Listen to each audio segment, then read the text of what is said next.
We give all glory to the Father, to the Son, and the Holy Spirit. May God bless me in His wisdom and fill me with the Holy Spirit. Amen. Good evening, friends. In part 1, we talked about Holy Trinity and first person of the Holy Trinity, God. Today we will talk about the second person of the Holy Trinity, Son, our Lord Jesus Christ. Bible tells us Jesus Christ is the main character of the Holy Bible. As we see in the Holy Bible, God tells us His name, I am that I am. And Jehovah means Lord. In the New Testament, our Lord Jesus Christ uses these names for Himself. First, John chapter 6:14, I am the bread. Number 2, John chapter 8, verse 12, I am the light of the world. And number 3, John chapter 10, verse 7, I am the door. And number 4, John chapter 10, verse 11, I am the good shepherd. And number 5, John 11, 25 verse, I am the resurrection and the life. And number 6, John chapter 6, 14 verse, I am the true vine. And number 7, Matthew chapter 28, 20 verse, He is everywhere at the same time. It is Revelation 1 chapter 17 to 18, He has all authority and power. And when I saw Him, I fell at His feet as one dead. And He laid His right hand upon me, saying, Do not be afraid. I am the first and the last. And He who lives, I was dead, and behold, I am living forevermore.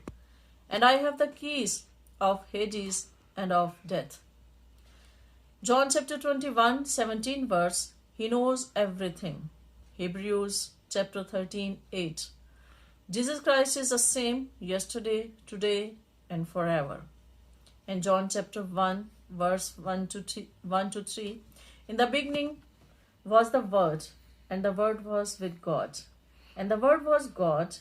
He was in the beginning with God. All things were made through Him, and without Him nothing was that was made. Hebrews chapter 1 verse 8.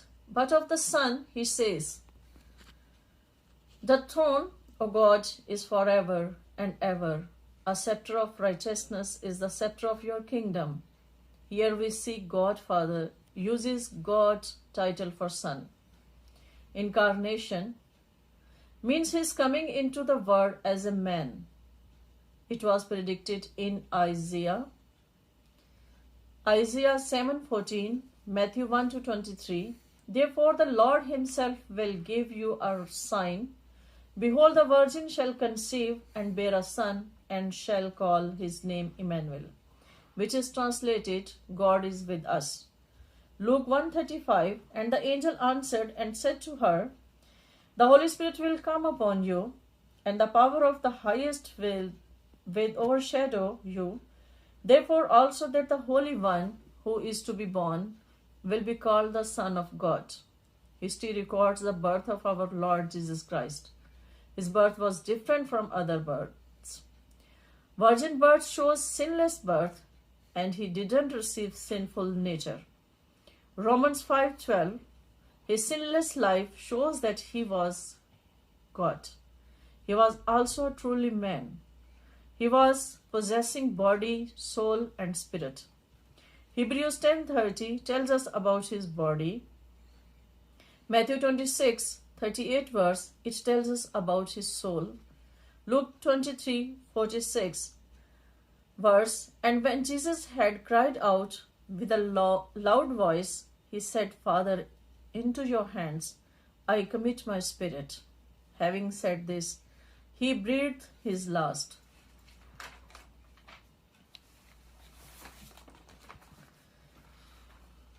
Why Jesus came into the world? Let's see this. John 14 verse 9, He came to reveal the Father. Jesus came to the earth because of our sins. The Savior had to be born because mankind, after the sin of Adam and Eve, they were eternally lost. or cut off from God. He came to remove the sins of humankind through a perfect sacrifice. He came as a mediator. He came to provide the promised seed of Abraham. He came so we can have Holy Spirit. He came for God to redeem mankind. Plan for salvation.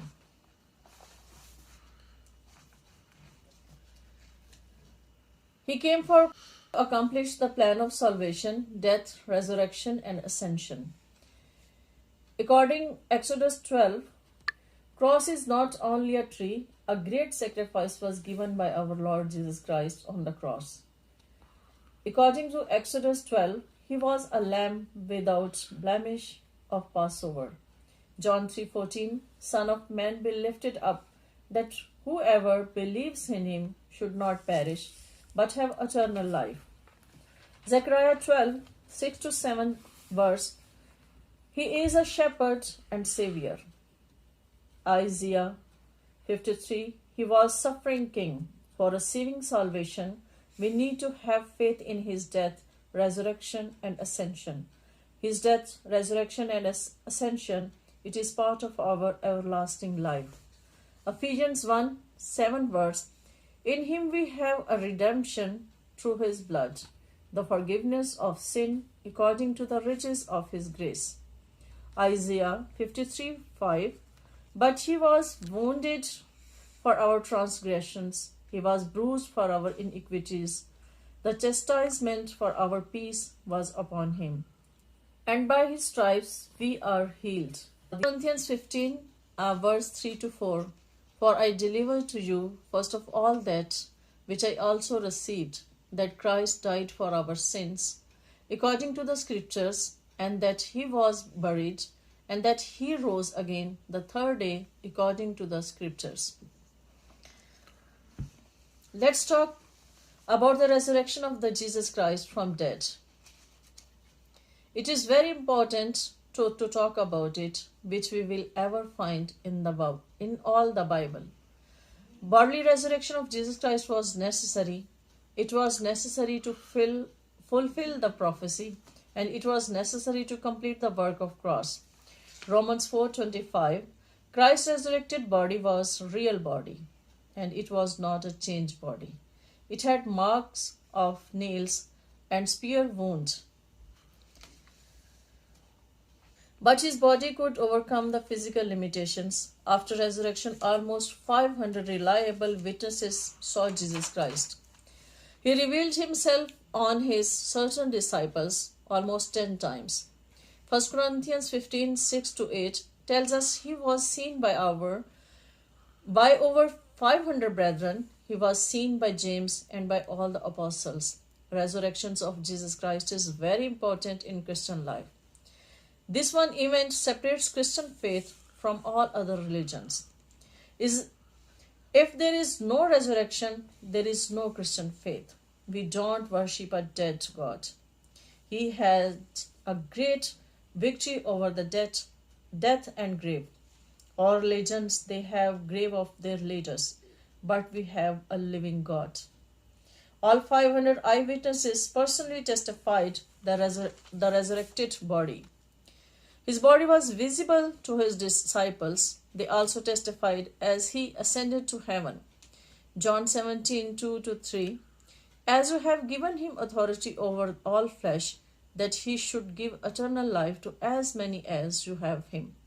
And this is eternal life, that they may know you, the only true God, and Jesus Christ, whom you have sent. In Revelation, John saw Jesus Christ on the throne. In Revelation, we see Jesus Christ as a prophet, high priest, and king. As a prophet, he tells us who is God and what God has to say us. As a high priest, he presents the believers to God.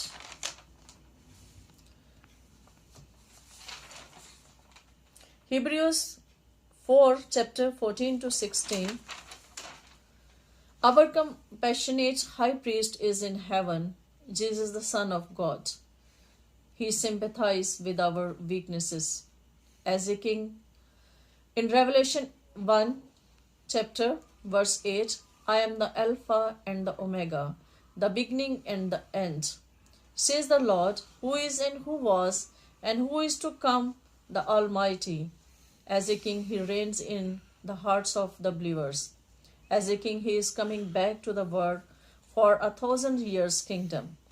Psalm 72, it describes 1,000 years kingdom of our Lord Jesus Christ. He is King of kings and Lord of lords. Psalm 72, 17 to 19, verse 19. His name shall endure forever. His name shall continue as long as the sun, and men shall be blessed in him. All nations shall call him blessed.